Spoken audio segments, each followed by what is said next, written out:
40,000 रुपए लेकर के और 2,000 देती है। ये क्या हमको भीख देती है?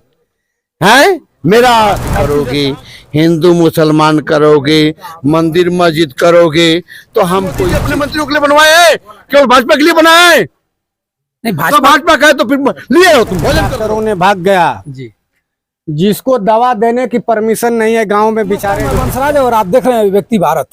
मित्रों, मैं आज उत्तर प्रदेश के गाजीपुर में हूं और गाजीपुर का जंगीपुर विधानसभा लगता है, जहां के डॉक्टर वीरेंद्र यादव विधायक हैं। और सबसे बड़ी बात तो यह है कि हमारा गांव सभा है, जिसको पारा कहा जाता है। पारा में हमारा घर मदनपुर राजस्व गांव है, चाँदपुर राजस्व गांव है, उसी गांव में मैं हूं।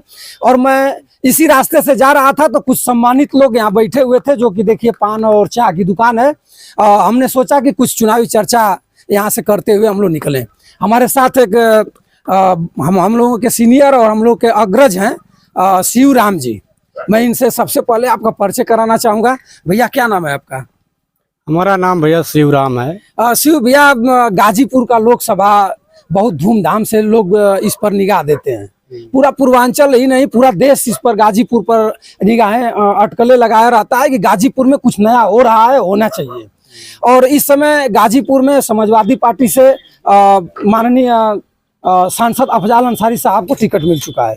सबसे पहले टिकट उनको मिला, उसके बाद भारतीय जनता पार्टी पारसनाथ राय, जिसको आप लोग जानते होंगे, और बहुजन समाज पार्टी से डॉक्टर उमेश सिंह जी को टिकट मिला हुआ है।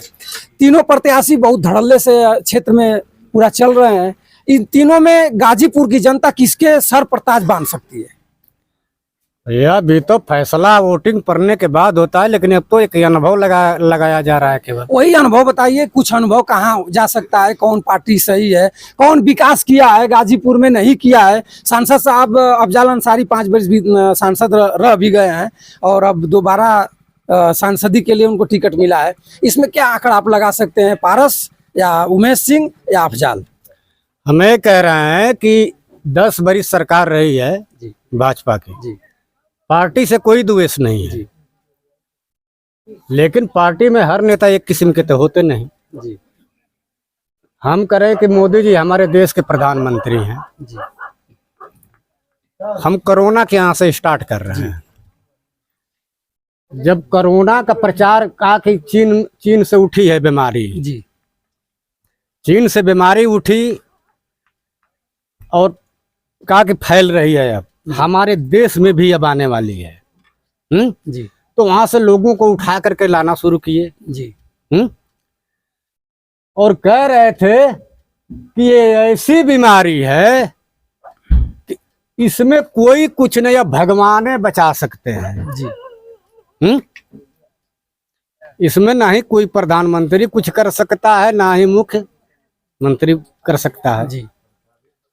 अब बताइए कि कुछ लोग ऐसे लोग इलाज के बगैर 2 मीटर दूर रहो, 5 मीटर दूर रहो, 10 मीटर दूर रहो जी। कितने लोग इलाज के बगैर मर गए। सरकारी हॉस्पिटल छोड़ करके डॉक्टरों ने भाग गया जी। जिसको दवा देने की परमिशन नहीं है गांव में बेचारे जो टिकिया टैबलेट दे दे करके जुखाम और ये बताइए कि ये जुखाम बुखार होता है कोई नई बीमारी है? नहीं, नई बीमारी तो नहीं है, लेकिन आज से कुछ दिन पहले जिसे हम लोग का बाबू जी या बाबा के जमाने में लोग बताते थे कि हैया पलान आता था, जिसको है आप लोग अच्छे ढंग से जानते होंगे। उस समय गांव का गांव शायद लोग मर जाते थे और उसी का बता रहे, सरकार बताती है कि उसी का दूसरा रूप है। नहीं, ऐसा कुछ नहीं है। ऐसा कुछ अगर ऐसा होता जी तो सैलाब हो गया होता। उसको की व्यवस्था ये बताइए कि कोरोना काल में आदमी 2-2 लाख 3-3 लाख के झुंड में पैदल चले, कोई गुजरात से, कोई कहां से, कोई कहां से, कितने लोग रास्ते में ही मर गए, इलाज के बिना मर गए, कोई पानी के बिना मर गया। ये बताइए कि जब ये स्थिति आ गई तो फिर कैसे? और हमारा जो राजा है, जिसको अपने हम घर के मुखिया कितना प्यार से लोगों ने मोदी जी को वोट देकर के हम लोगों की रक्षा करेंगे, हम लोगों के बाल बच्चों को रोजी रोटी मिलेगी, हम लोग सुखी रहेंगे, ये सब सरकार गड़बड़ है, मोदी को ही जिताना है। बड़ा प्रेम भाव से लोगों ने जिताया। क्या यही उम्मीद लिए रहे कि हम गुजरात से पैदल आएंगे और रास्ते में ही मर जाएंगे? कितने लोगों को अपनी बाल बच्चों से मुलाकातें, लाश का भी पता नहीं चला कि वो कहाँ गए। गुरैया गांव का बिंद है, एक हमारे पारा का बेचारा है, कहीं बिहार में वो चना बेच रहा था, पैदल आते आते घरे वो दम तोड़ दिया। तो क्या इस 2024 के चुनाव में इस कोरोना काल का दोहराया जाएगा? इसमें 2024 अच्छा, को तो लोग ये याद बताइए करेंगे? कि कहा जाता है कर्म प्रधान विश्व पर रखा, जो फल करनी वो फल चाखा। जिस हौसला से पब्लिक ने प्रधानमंत्री बनाया था, क्या वो दिन मिला? क्यों नहीं मिला? 5 किलो राशन मिल रहा है, किसानों के लिए किस्त मिल रही है, और हाँ। बहुत तमाम सब स्कीमें आई है, तो इससे अच्छा क्या चाहिए? अच्छा ये बताइए कि 5 किलो राशन हमको मिल रहा है, 5 किलो राशन 100 रुपये का हो गया। जी 100 रुपये की राशन में बताइए कि हम खाना खाएंगे कि साबुन खरीदेंगे कि सरफ खरीदेंगे 5 किलो में, कि अपने लड़के को कॉपी किनेंगे कि कलम किनेंगे कि उसको खिलाएंगे, तेल कहाँ से खरीदेंगे, नमक कहाँ से खरीदेंगे, मिर्चा कहाँ से खरीदेंगे, जो सारा सिस्टम होता है। तो ये ये कौन फिल्म है जो कि कहता है, ये नाम तो याद नहीं है,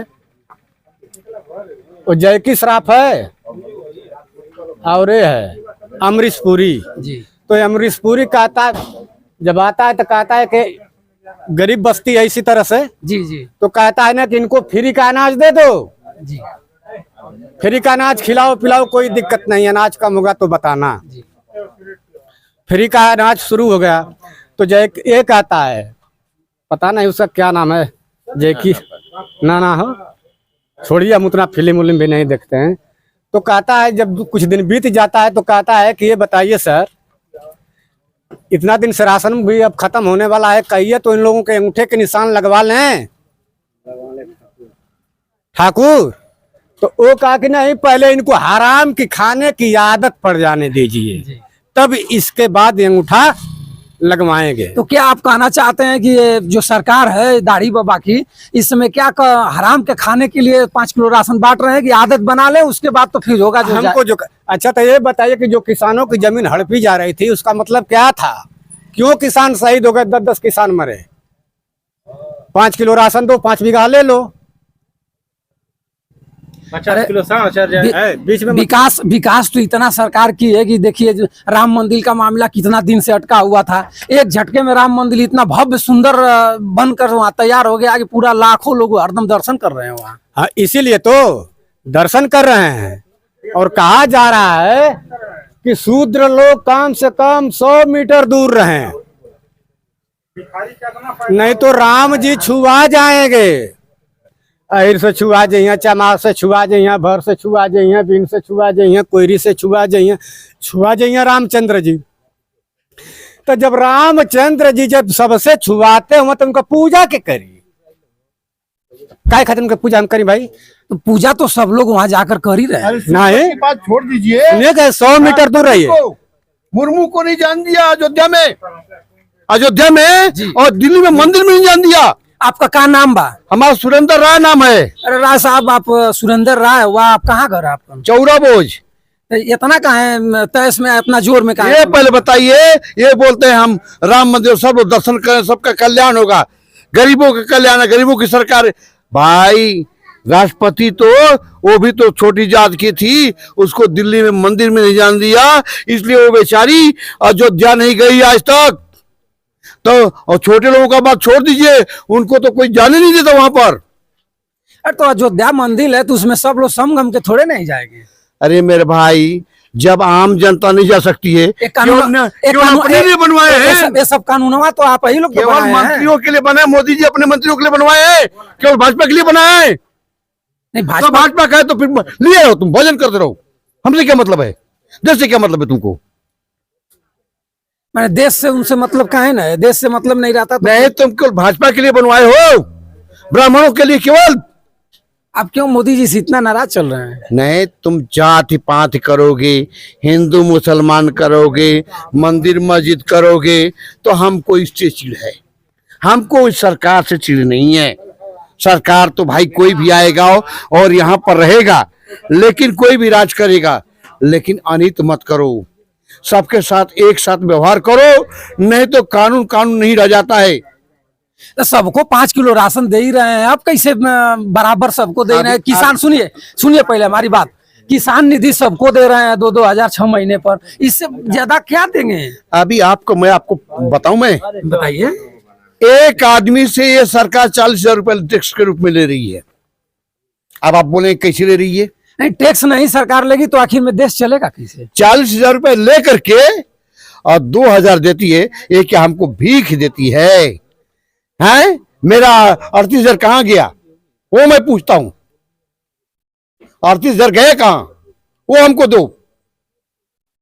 माने जो आपका वो 40 हमारा जो है ना, वो तुम मत लो, तुम हमको कुछ मत दो, हम सब कर लेंगे, लेकिन हमारा तुम ले रहे हो उसका आधा तो दो कम से कम। अच्छा